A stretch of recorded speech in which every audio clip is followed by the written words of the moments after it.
Hello everyone, I'm Kaguni, your chemistry SME. So let's start with today's question. The question number 51 we have is the molar heat capacity of water at constant pressure is 75 joule per Kelvin per mole.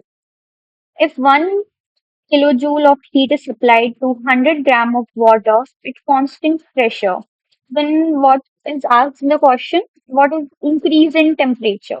That means del T is asked in the question, right? Now we'll see the solution. We know that to us Q is given. It is 1 kilojoule. That is equals to 1000 joules. We will multiply by 10 to the power 3. So it will be 1000 joule. Then the given mass of water is 100 grams. And then we'll find the moles. How we find the moles? Mass, what is given to us, divided by molar mass. So then what the moles we have are 5.5 moles.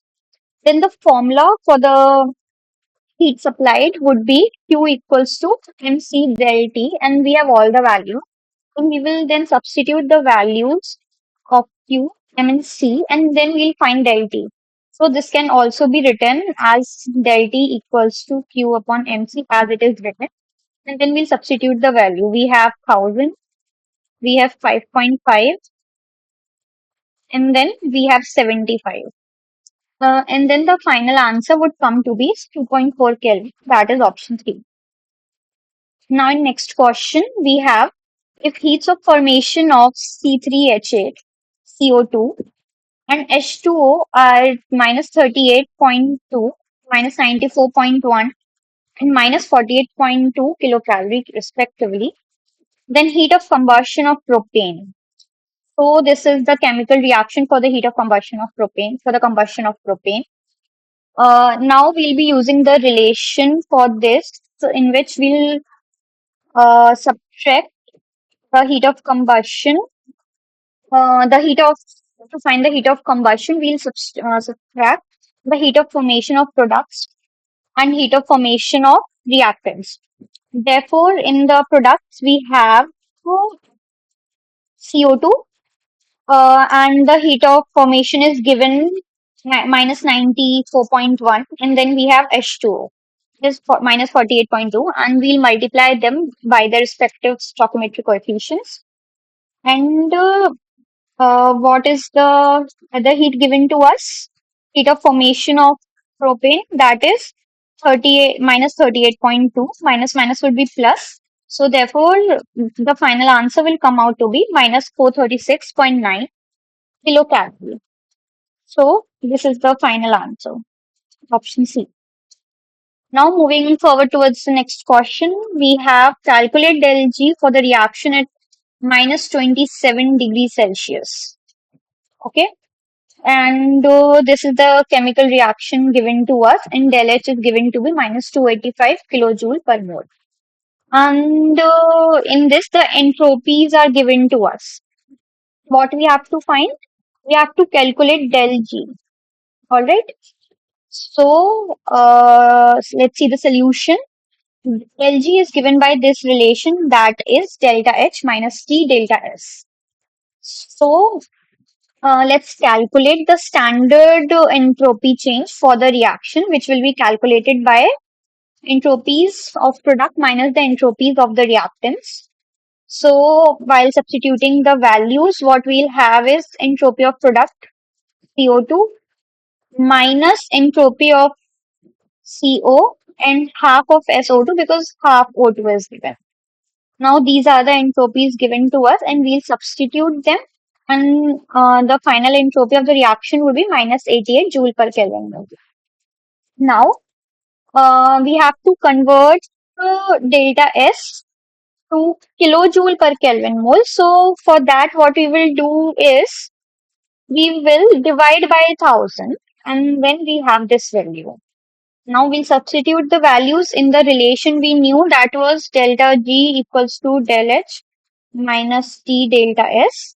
We have del H that is given to us minus 285, and then this was given as 300 because it was 27 degrees Celsius, right? So we will convert degrees Celsius into Kelvin. You know how to convert by adding 273 kelvins.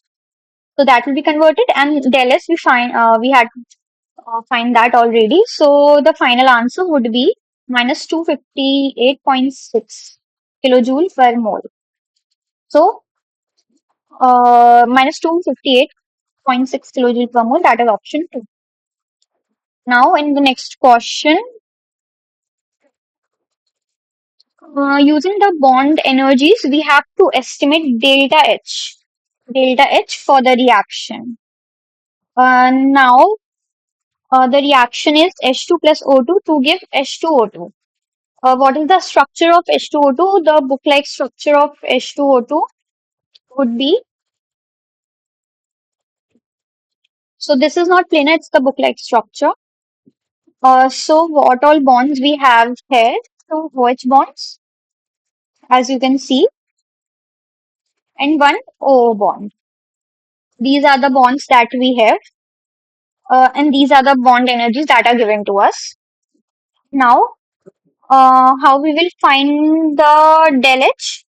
By subtracting the bond energy of products from the bond energy of reactants. Reactants minus product. So in the reactant, we have H2 and O2.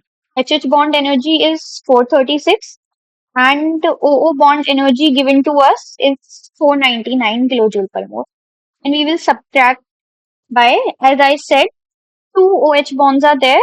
So two OH bonds, 460 here and 460 here, and OO bond energy is 142. So that is from we have 142, and upon solving, the final answer would come out to be minus 127 kilojoule. So option one is the final answer. Then moving forward to the next question, we have a gas undergoes a process in which delta E, it is given to us, plus 300 joule, while absorbing 400 joules of heat and expands against the constant pressure of zero point 0.5 bar. Then what is asked? The change in volume, that is delta V is asked in liters. So let's see. Delta E is given to us. Q is given to us as 400 joules. And now using the relation, we have the constant pressure at which it expands is zero point 0.5 bar, which is again given to us. Using the relation, we'll use delta E equals to Q plus W. 300 plus, we all know that work done is equals to minus P delta V. So we have 100 joule, then minus zero point 0.5 bars in delta V. Then upon converting bars, zero point 0.5 bars, and 1 liter. 1 liter is equals to 100 joule.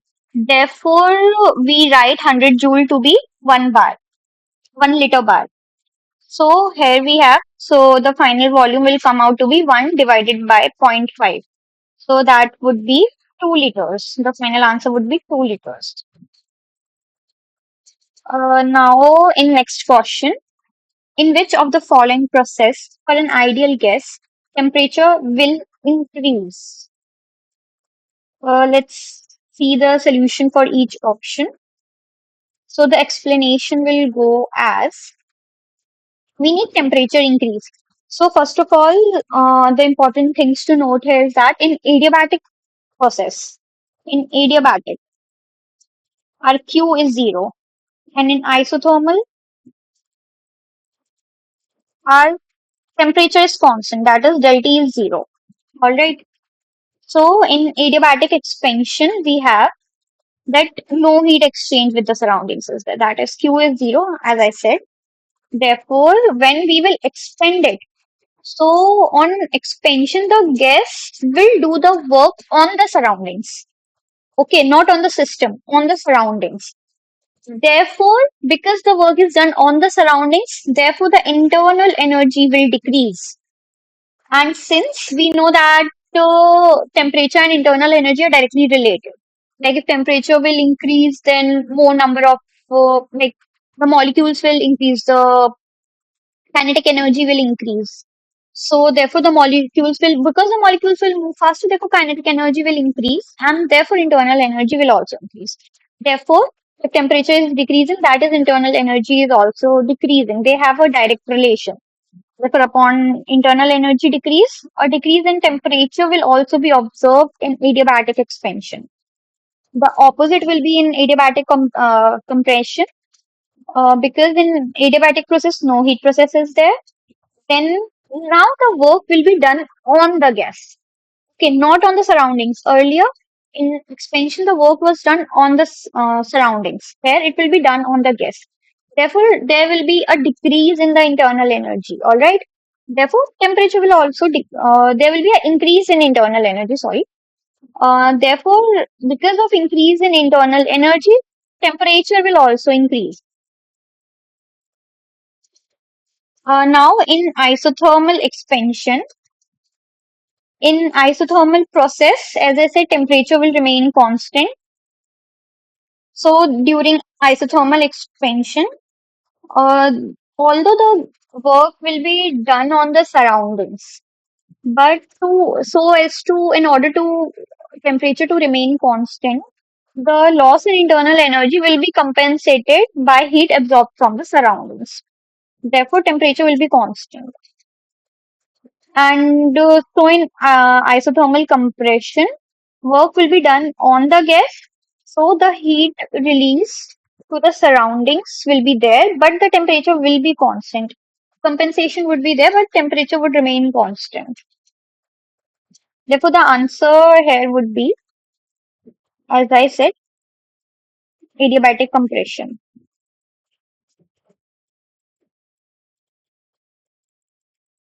Now, in next question, calculate the work when 1 mole of an ideal gas is compressed reversibly from 1 bar to 4 bar at a constant temperature of 300 Kelvin. Now, this is simple. We'll just use the relation that we know. W equals to minus nRT log P1 by P2.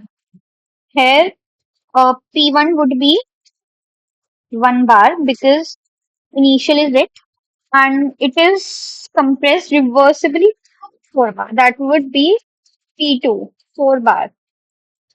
Therefore, we'll substitute it in the equation that we have.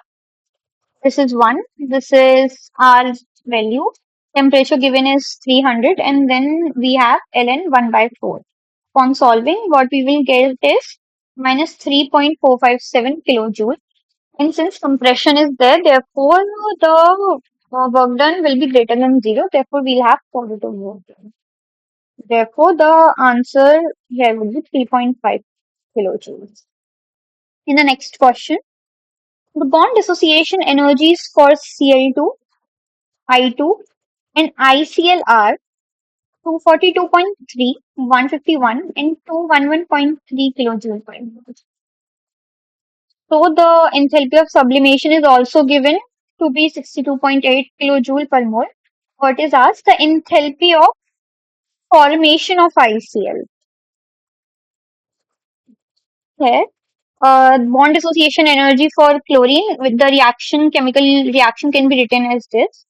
For iodine, it will be written as this. And for ICl, we have ICl to give I plus Cl.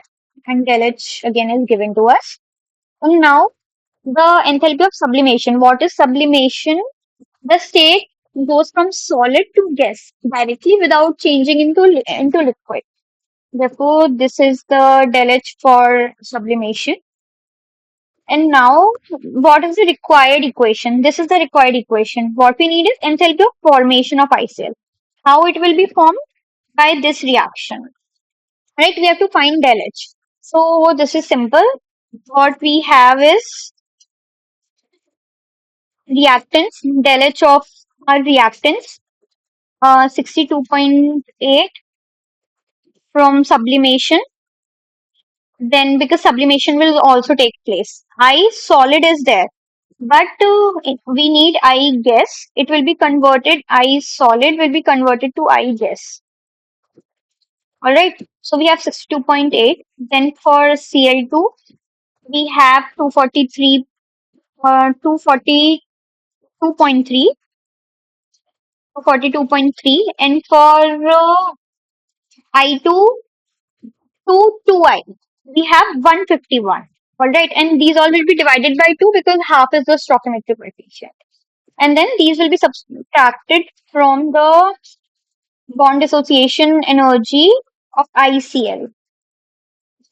So we have, when upon substituting, the final answer comes out to be 16.75 kilojoule per mole.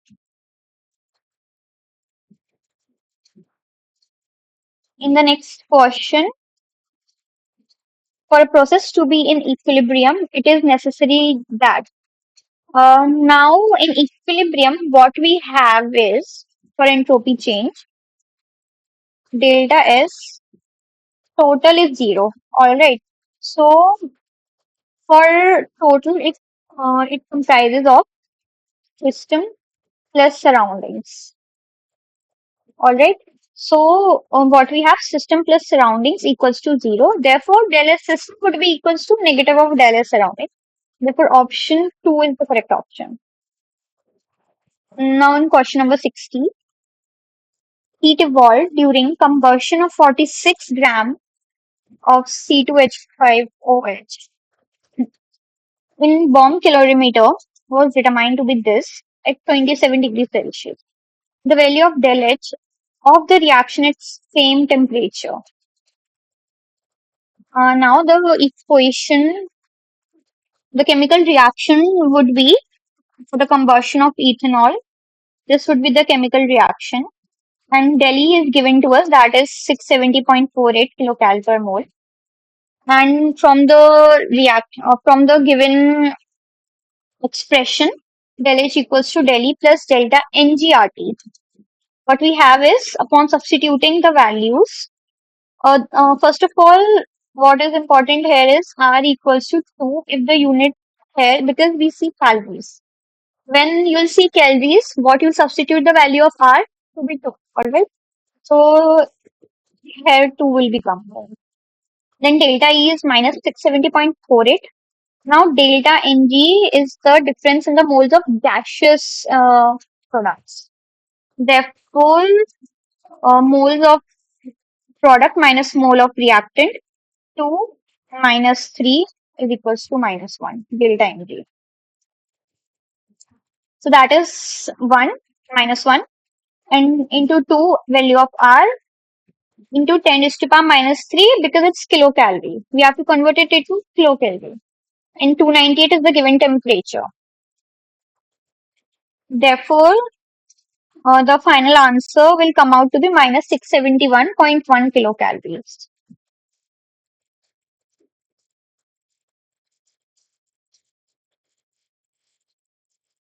Now, in the next question, the heat of atomization of pH3 is 228 kilocal per mole. And for P2H4, it is given to be 355 kilocal per mole.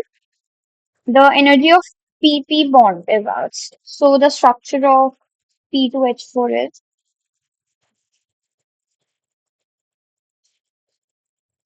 this.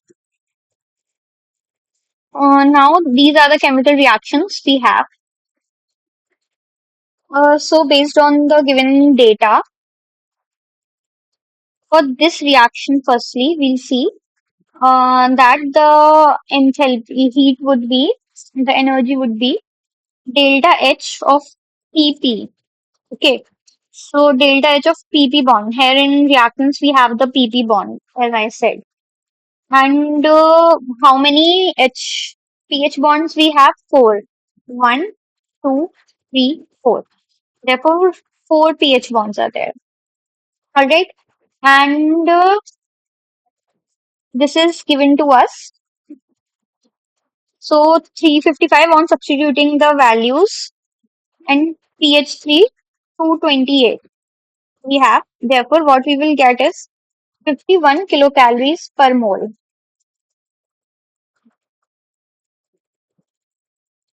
So this would be the correct answer.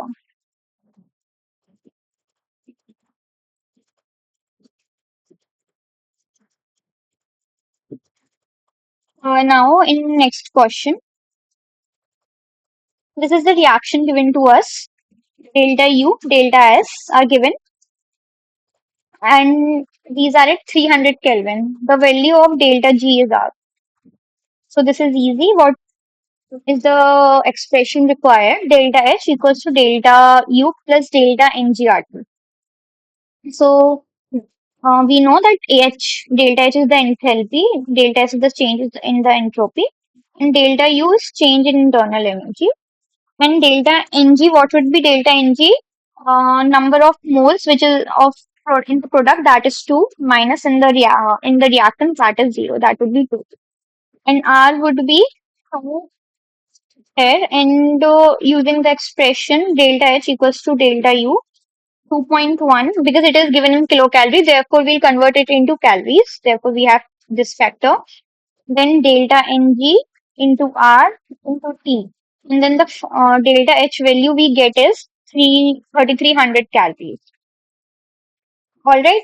Then upon substituting it in the relation delta G equals to delta H minus T delta S, we have 3,300, the value of delta H as we found out earlier, into temperature already given, and the value of entropy was given. So upon substituting, we will get minus 2.7 kilocalories. It is given in kel, so we will get in kilocalories. In question number 63, we have consider the following statements. For most ionic liquids, delta H lattice H is greater than delta H hydration. Entropy during reversible adiabatic process is 0. Enthalpy of fusion is always positive in sign. Delta H for reaction S monoclinic plus O2 to give SO2 gaseous is called heat of formation of SO2. Number of correct statements. Now we have to tell which statement is correct. Let's see the statements one by one. In statement 1, so the thing is that for most ionic compounds, lattice energy is greater than hydration energy. So lattice enthalpy, it is the energy required in which we separate 1 mole of an ionic solid into its gaseous ions. As in, it is a structure and then we separate it. And what is the hydration enthalpy? It is the energy released when gaseous ions are dissolved in water. All right. So the gaseous ions dissolved in water will give us hydration enthalpy. Now a lot of energy is required for the lattice energy. So it is very large. But sometimes hydration energy can also be significant, but it is not always true. Therefore, it will depend upon the context. It is not always true. Therefore, the statement that lattice is greater than hydration is generally false. It's dependent. Now, in the second statement, we have entropy during reversible adiabatic process is 0. Now, in adiabatic process, as I mentioned earlier in a previous question, that in adiabatic process, Q is equals to 0. Therefore, no heat is exchanged with the surroundings. And entropy of the system will also remain constant because it is an isentropic process. That is, there is no involvement of heat in a reversible system. Therefore, this statement is true. So this statement is true. Now, enthalpy of fusion is always positive in sign. Now, enthalpy of fusion is the heat that is required to convert a solid into a liquid at its melting point. All right. So, while conversion of solid into liquid, a lot of energy is required. So, when we give energy, then the system is positive. Then it would be plus in nature, the sign of the system. Therefore, to overcome the intermolecular forces, we have to give energy. That is, it requires input of energy, which is positive in sign. Therefore, it is also correct. Now, del H for the reaction is monoclinic can be called heat of formation. We know that the standard enthalpy of formation is the formation of a compound from its element in the standard states. Standard states, as in it is found in that state. But the standard state of sulfur is not the monoclinic sulfur. It is rhombic sulfur. Therefore, it cannot be called standard heat of formation, which therefore the statement is false. Therefore, the number of correct statements is 2. In the next question, this is the reaction given to us. We need to tell the sign of delta H, delta S, and delta G. Since it is a combustion reaction, therefore it is a spontaneous reaction and exothermic. So for exothermic reaction, delta H here would be negative, and for spontaneous reaction, we have delta G equals to negative. And delta S here we can see that the number of gaseous moles here are increasing, therefore delta S is positive because the delta N is also positive. So this is the correct option. And the next question, calculate del G naught kilojoule per mole at 127 degrees Celsius for a reaction with K equilibrium. K equilibrium is given. We have to find delta G naught. This is simple. We'll use the relation delta G naught equals to minus RTL and K, and we'll substitute the values. This factor is to convert joules to kilojoules. Then 400 ln 10 raised to 5, it is given to us. So this is the final answer that we get. And the next question, enthalpy of combustion carbon to carbon dioxide is minus 390 kilojoule per mole. The amount of heat released when 35 grams of CO2 is formed from the reaction of carbon and dioxygen. So we need to find the amount of heat released. Uh, Firstly, we'll use these steps to calculate the moles of CO2 first. Given mass upon molar mass, it is the given mass upon 44.01 gram per mole. That is the molar mass of CO2. And from this, we'll have moles of CO2. And then to calculate the heat released, what we'll do is moles of CO2 into the delta H that is given to us into. Then what we'll do is 0.795 mole, that is from here, into minus 390 kilojoule per mole. Therefore, the answer what we'll have at the end is minus 310 kilojoules.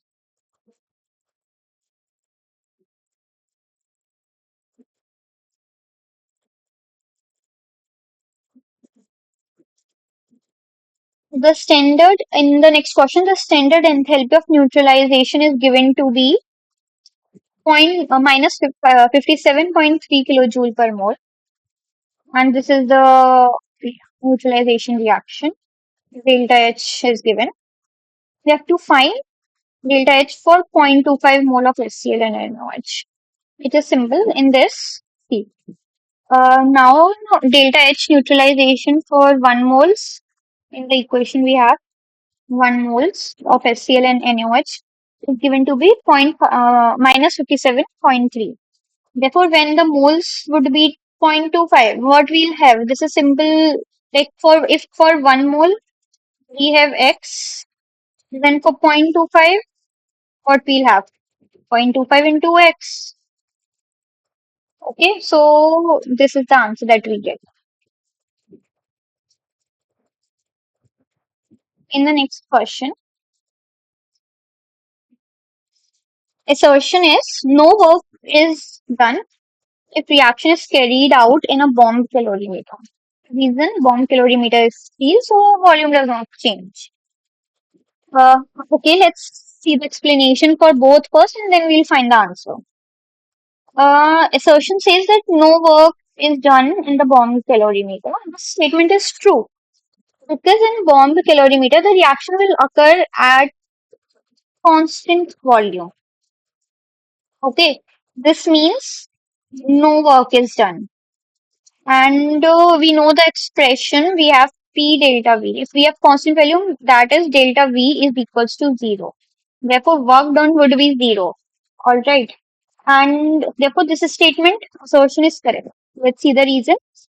In the bomb calorimeter, it is sealed, so volume does not change. This is also true because it is a sealed system. Therefore, there cannot be any change in volume during the reaction. That is, delta V would be 0. Therefore, delta V equals, if delta V is 0, then work done would be 0. Therefore, this reason is correct explanation to the assertion. So, we have option 4 as the correct option. In the next question, we have delta fusion entropy of CCl4 is 10 joule per Kelvin per mole. If normal melting point of CCl4 is 250 Kelvin, the latent heat of fusion of CCl4 would be. In this question, what is given to us? Delta is fusion of CCl4, melting point temperature of CCl4. Now, we have the following formula. Delta H fusion equals to T into delta S fusion. Therefore, just upon substituting the values, what we'll have is delta H fusion. Alright. But if we notice in the options given, the unit is per gram. Therefore, we'll convert it to per gram. Alright. So, from joule per mole to joule per gram, to convert the same, we will divide it by the CCl4 molar mass, that is 153.84. So we have the answer in 16.23 joule per Kelvin.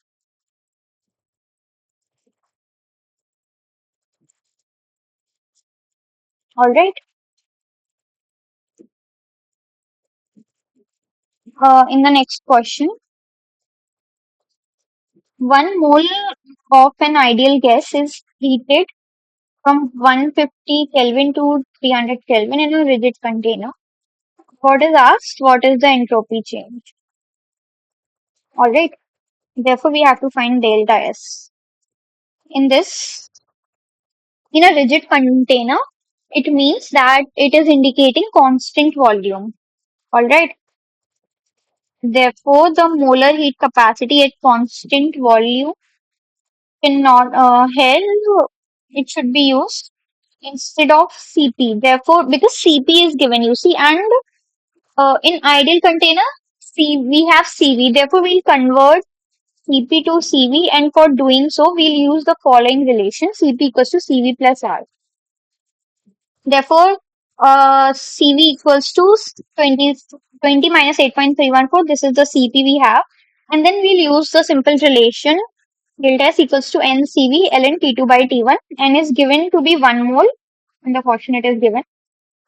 We already have Cv that we found out. And then ln, because it was given from 150 Kelvin to 300 Kelvin. Therefore, from T1, we have this 300 Kelvin. So it would be T2 by T1. So it would be 300 Kelvin by 150 Kelvin. And then this ratio would be 2. Therefore, ln2, the value of ln2 is 0.693. And then we'll multiply these values together and we'll have the answer to be 8.1 joule. Now, this is a really good question. Which of the following PV curves represent the maximum work done?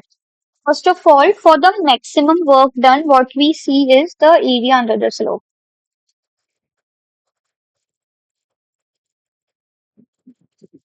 All right. So we'll see that from the options we can see in this option. This is the area under the slope. This is an isoporic process here. There is no area. In this area is this much, and in this is a PV curve. So this is the area. Therefore, the maximum area under the curve is in this option. So this is the correct option. In next question, in 72, we have determine enthalpy of formation for H2O2 liquid using the following enthalpies of reaction.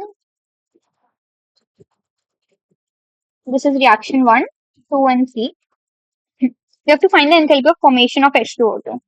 So, this is the chemical reaction for the enthalpy of formation of H2O2. Now, what all are the products or reactants we require? H2O2 and H2O2.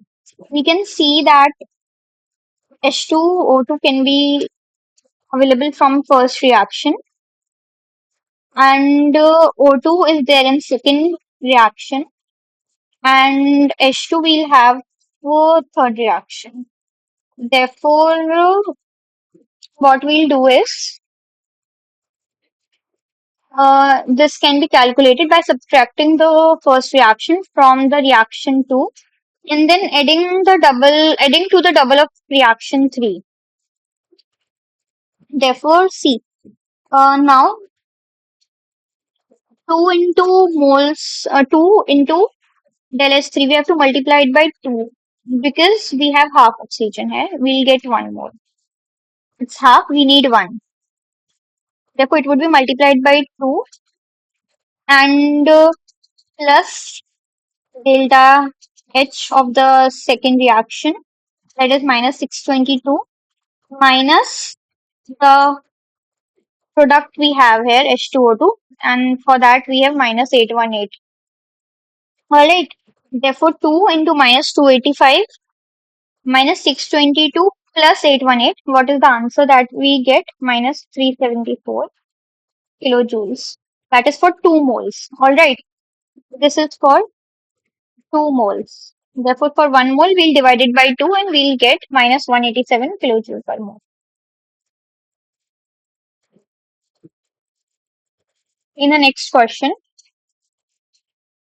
given that the bond energy of HH, ClCl is this much, and delta H formation for HCl is given to be minus 90 kilojoule per mole.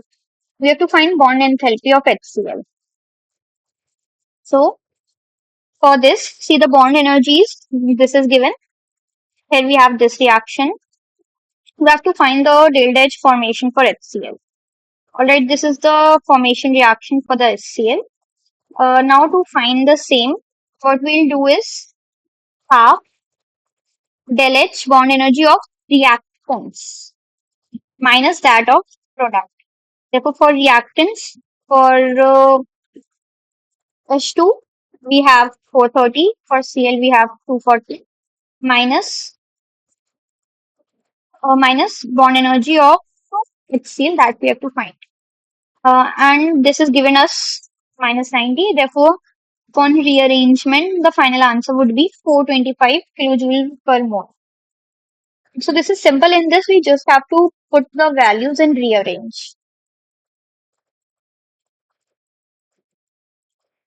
The standard heat of combustion of propane is this, and the standard heat of vaporization of liquid water is 44 kilojoule per mole.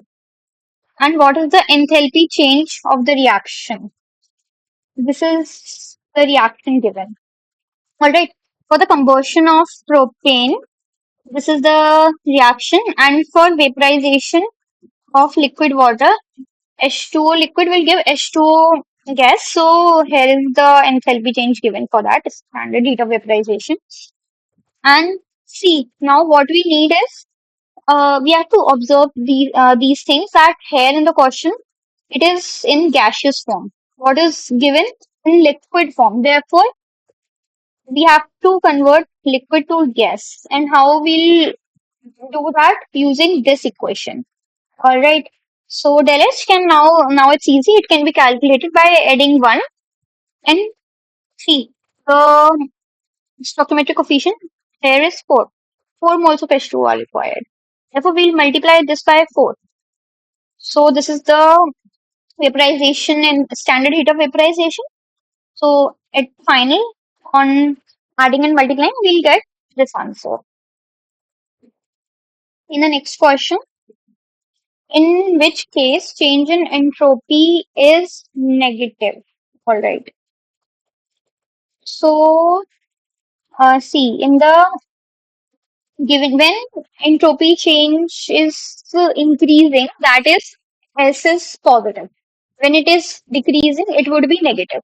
All right. In which cases it can decrease, like when number of moles on moving from reactants to product decrease. All right. Which we can see is in the case of second. Therefore, two atoms of hydrogen gas combine to form one molecule. It is from two to one. All right.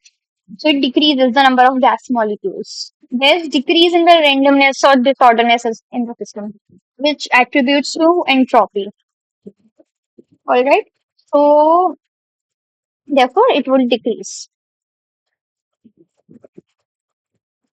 because if you see in other options, it is sublimation of solid to gas. In solid, the particles are close to each other, but in gas, they are spread. All right. So entropy increases. Same is for evaporation of water from liquid to gas state. In gas state, we have maximum entropy. And same in the expansion of gas. If gas is this much volume, upon expanding, it will have this much volume. Therefore, in this case also entropy increases. It only decreases in this case. During an adiabatic process, which is the statement that is flow. See, in adiabatic process, we know that the Q would be zero, right? That means no heat exchange is there. Heat exchange is not there. That is insulated system, perfect heat insulation. Therefore, the option 3 is the correct option. In the next question, we have for the process H2O liquid to H2O gas at temperature 100 degrees Celsius and 1 atmosphere pressure. What is the correct choice of system? C.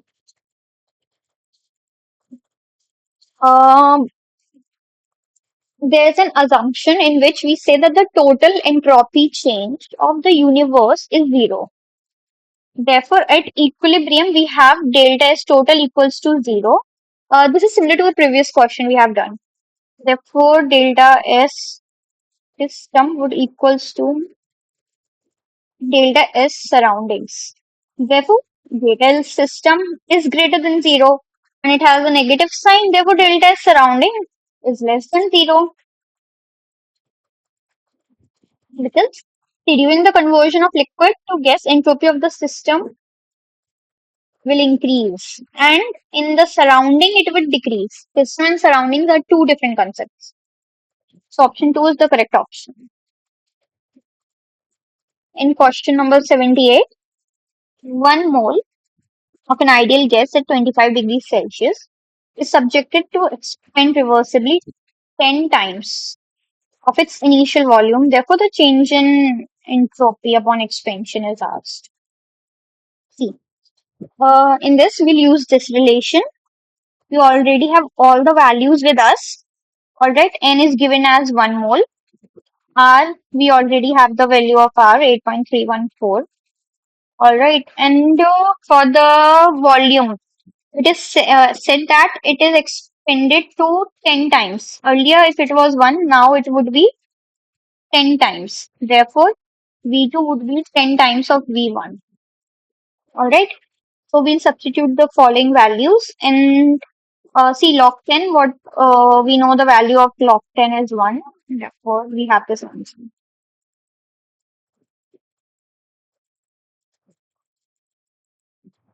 Now, in the next question, the maximum work done in expending 16 gram of oxygen at 300 Kelvin and occupying a volume of 5 decimeter cube isothermally until the volume becomes 25 decimeter cube. Okay. So in this question, it is given that maximum work done. So maximum work done is the case of reversible work done. All right. And it is said isothermal. Therefore, it is process is isothermal, that is at constant temperature.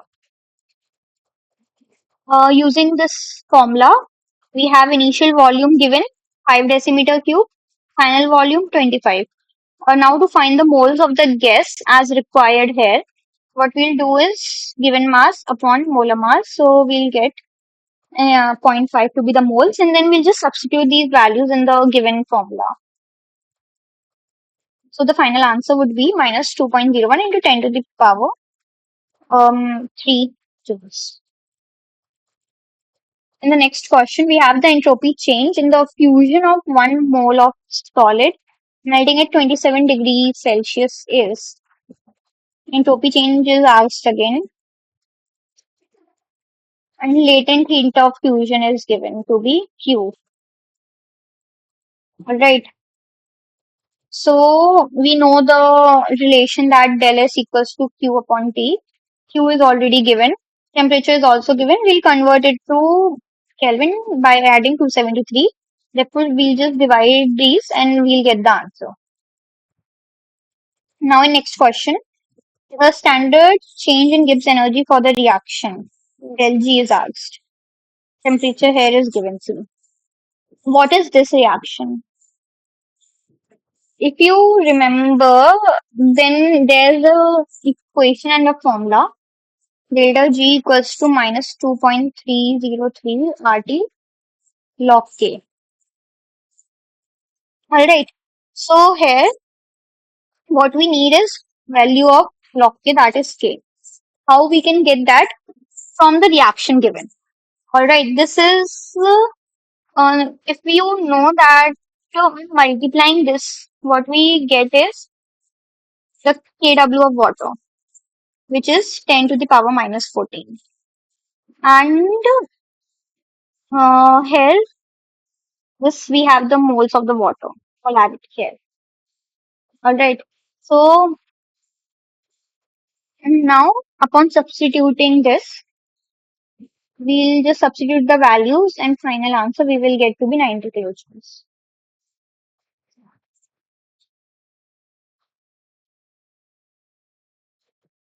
In the next question, we have 1 liter atmosphere is equals to. So, see, we need to learn some relations for this, some conversions for this. We need to know that 1 joule is equals to 1 Newton meter, alright? And 1 liter equals to 10 to the power minus 3 meter cube. And 1 atmosphere equals to 1.01 bar equals to this much Newton meter square. Alright? So 1 liter atmosphere. So what we'll see, the value of atmosphere we'll put and 1 liter is there. So this value we will put. So the final answer would come out to be 101 joules.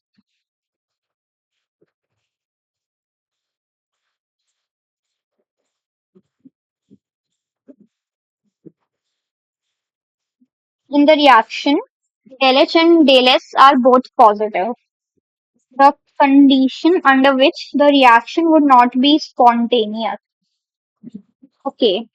So for the reaction to be spontaneous, del G is negative, and the for reaction to be non-spontaneous, it is negative, and for the reaction to be spontaneous, it is negative, and the reaction to be non-spontaneous would be positive. Delta G should be positive for non-spontaneous reaction. See, here in this, we'll see, we know the following relation. Alright, if this is positive, that means when this will go here, that is, alright, because this reaction is positive, that is greater than 0. Therefore, delta T H would be greater than T delta S. Therefore, first one is true. Now, in non-spontaneity, delta G can be positive as well as delta G can be 0. Alright. Therefore, on using this expression, we'll have del 0 equals to del H minus T del S. what we will get upon rearrangement, delta H equals to T delta S. That is, this is also true. Now, from this, we'll have, therefore, this is also true. Therefore, all the above is the correct option. In the next question, the direct conversion of A to B is difficult and it is converted by the path. See, the path is followed here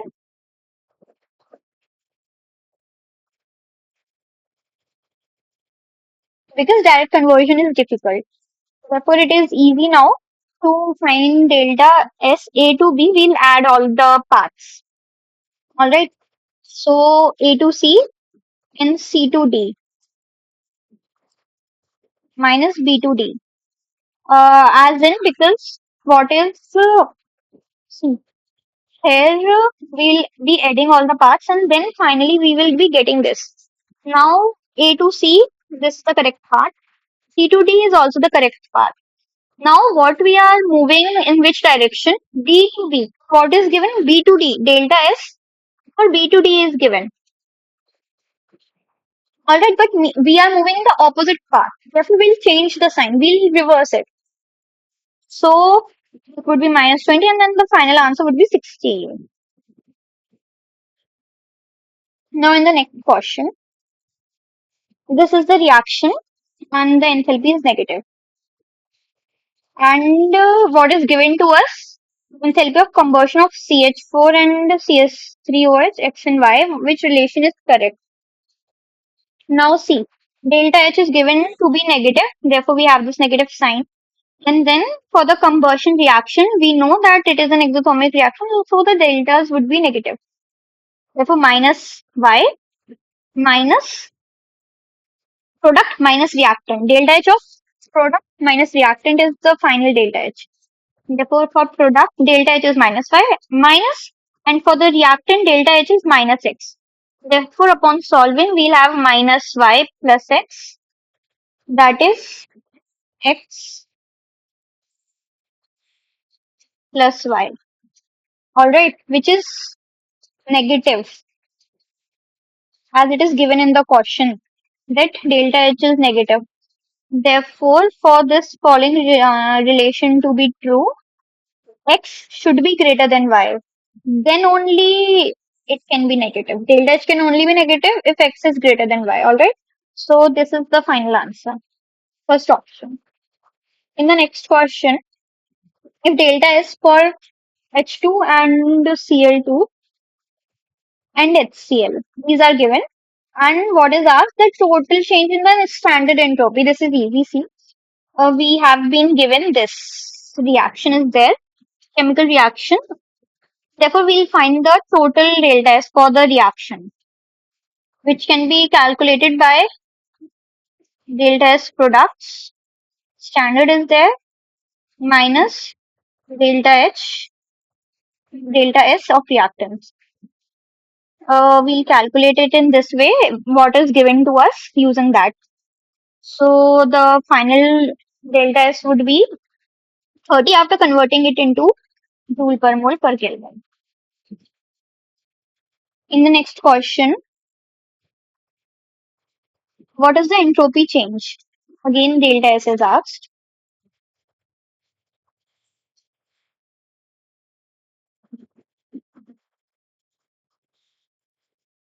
Delta S is asked.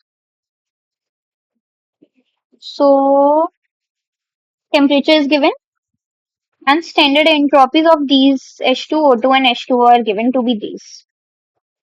Now, this is easy. See, again we have the following reaction and how we calculate the entropy change by subtracting products and reactants. So, in product we have 2 into H2O. For H2O we had 68 and and then subtracting twice of H2 because it has 2, it is 2 in stoichiometry and 1 of O2, 1 in stoichiometry. That is simple. And then upon substituting the values, we'll get this to be the final answer. Please note the units. Now the next question is entropy change of vaporization at constant pressure. Now see, this is given CP. This is, sorry, not CP. This is at constant pressure. That is SP is asked. All right.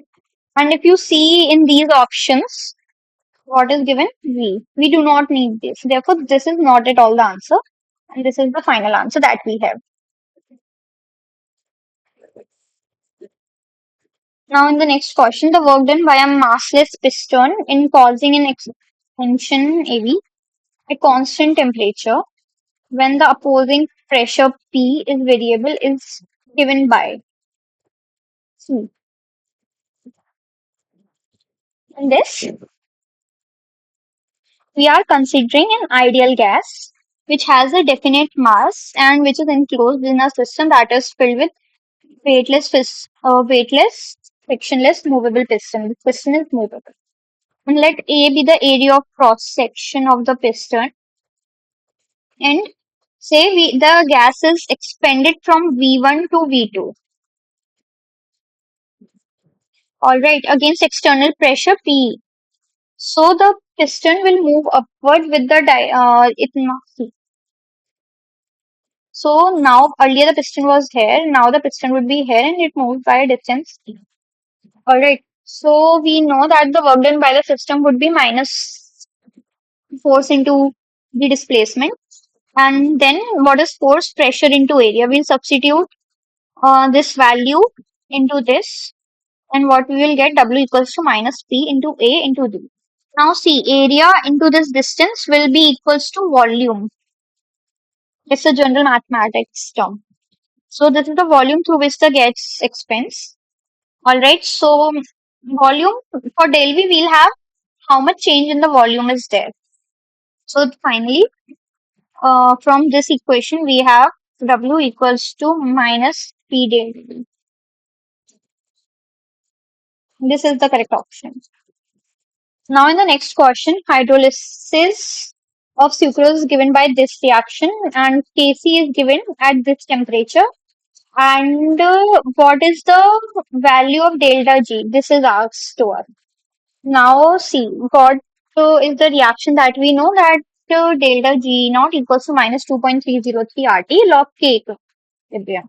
So, this is the equilibrium constant, and these are, we know that these gives P energy change, delta is energy enthalpy change, temperature is in Kelvin, and K equilibrium is the equilibrium constant, and R is the gas constant. Therefore, uh, this is the term that is given to us minus RT ln K equilibrium. K equilibrium. So what we can do is we'll just substitute the values in this given formula. So minus 8.314 is the value of R. Temperature is given to us 300 Kelvin. And Kc was already given, which was 2 into 10 to the power 13. So upon solving this, we'll have the final answer, which is 1, which is 4. And note the symbol. We don't have negative symbol here, so this won't be the answer. In next question, according to the law of perfect crystals entropy at absolute zero. See, uh, at absolute zero, the entropy of the pure crystal is zero. Why? Because its kinetic energy would be zero at absolute zero. Because if we are at absolute zero, therefore the motion is not there. Kinetic energy is also zero. Therefore, this is according to the third law of thermodynamics. Therefore, option C, third is the correct answer. And next question. 1 mole of a non-ideal gas undergoes a change of state. This is the change in the state with internal energy this. And what is asked?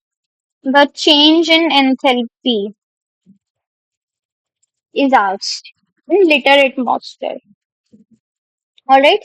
So see, we are given P1 is 2, P2 is 4. Alright. V1 is 3 and V2 is 5. Okay. Temperature 1, we have 95, and temperature 2, we have 245. And value is also given to be 30 liter atmosphere. We just use the relation that we already know. Delta H equals to delta U plus P2 P1 minus P2 V2 minus P1 V1. Upon just substituting these values, we'll get the answer to be 44 liter atmosphere. In the next question, we have been given a reaction and we have to determine the enthalpy change. See, again in this question, we have to determine delta H, enthalpy change. And what is given to us? Delta H formation is given to us for H2O liquid, H2O2 liquid and H2O liquid. See, this is like the previous questions we have done. So in this reaction, we can see that delta H would be given from delta H of H2 plus O2, delta H of O2 minus delta H of H2O2. Alright, these are given to us according to the stoichiometry. We will multiply and upon subtracting and putting the values, we'll get the final answer. See, the standard enthalpy for O2, this is in its standard state, it would be 0, elemental state. Alright, so this would be the final answer upon substituting the value, 1 minus 196 kilojoule per mole.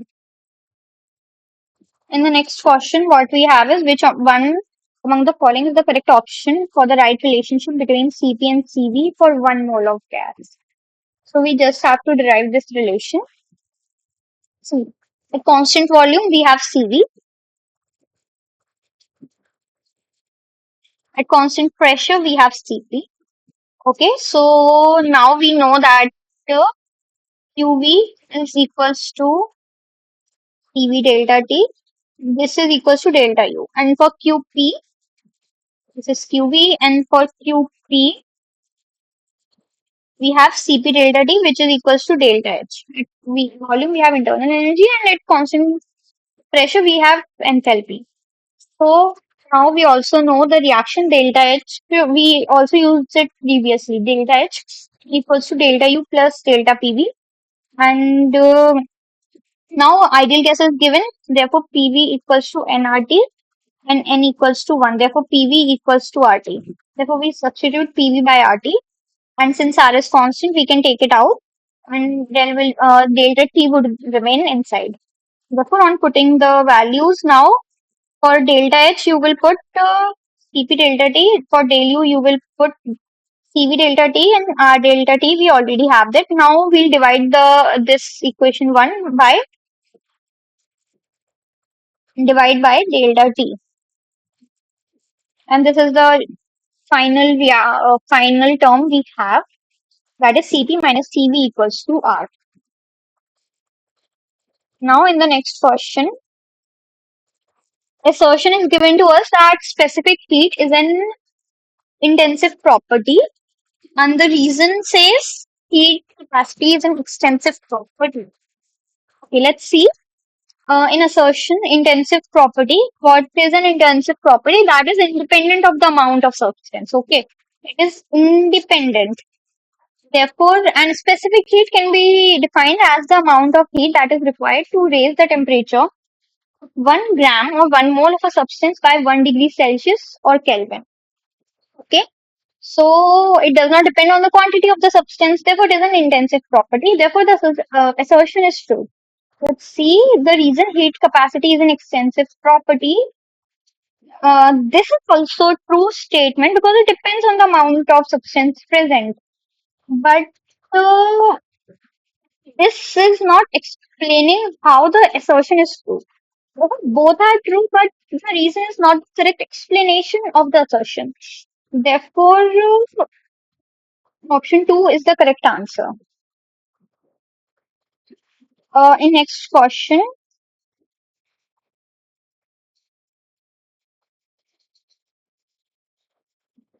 the amount of heat needed to raise the temperature of 60 gram of aluminium from 35 degrees Celsius to 55 degrees Celsius would be. And we already have molar heat capacity. We have to find the amount of heat needed to raise the temperature. So we know Q equals to mc delta T. Alright, where C is the molar heat capacity, M is the mass, and T is the change in temperature. Now we'll just substitute the values. See, 60 gram of aluminium is given. We'll convert it into mole.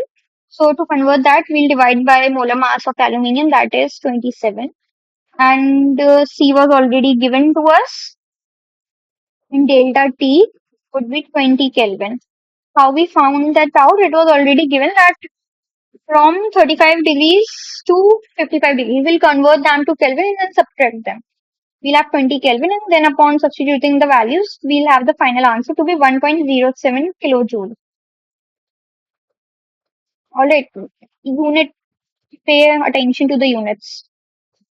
In the next question, we have the correct statement among the following is the presence of reacting species in a covered vehicle is an example of open system. There is an exchange of energy as well as matter between the system and surroundings in closed system. The presence of reactants in a closed vessel made up of copper is an example of closed system. Yes, this is true. The presence of reactants in a thermos flask or any other closed insulated vessel is an example of closed system. C. Only option C is correct. Why? Let's see. So, in vessel made of copper, and in a closed, which is a closed vessel, therefore no exchange of matter can take place between the system and the surroundings, but energy exchange can take place. No matter, but energy exchange. Okay. So, the presence of reaction species in a covered beaker is an example of a closed system. Therefore, it is an example of a closed system. And exchange of matter as well as energy. This is an example of a open system. And here it is an example of an insulated system. Therefore, only option 3 is correct. Now, moving forward to the next question. Thermodynamics is not concerned about C. The option given to us are energy changes involved in a chemical reaction, the extent to which a chemical reaction proceeds, the rate at which a chemical reaction proceeds, and the feasibility of a chemical reaction. C. Not is there. Okay. So in first option, energy changes involved. We have seen it depends on energy changes. How the energy changes are there. It depends on that. Okay, it depends on UH, feasibility of the reaction, spontaneity. It depends on these factors. But it does not depend upon the rate. Okay, it is kinetics, not thermodynamics. So this is the option. In the next question we have, which among the following is not a state function? See, first of all, what is a state function? The value, the property whose value does not depend on the path. Okay, this is important. Whose value does not depend upon the path. Does not depend is there, alright? Therefore, we'll have this as a state function. Now, value of enthalpy, energy, and entropy would always depend on the state and not the path. So they are state functions. But work is not a state function because its values depend on the path followed. Alright? So it is a path function, whereas all the other three are state function. In the last question, we are given that combustion is an exothermic process. And the reason for that is combustion is a spontaneous process. See, these statements are independently true. That is, in the assertion, combustion is an exothermic process. This is true because delta H is negative here. Alright. So it is definitely an exothermic process. Combustion is a spontaneous process. Yes, it keeps occurring. We do not have to wait for the reactants. Like it will proceed till one of the reactants is exhausted. Therefore, this is also true, but there is no relation between these two. There's nothing as such that combustion is spontaneous process, then only combustion is an exothermic process. All right. So these are not related. So the answer two is the correct one. Both are true, but the reason is not the correct explanation of the assertion. So that's all for today. Thank you. Let's meet in the next video.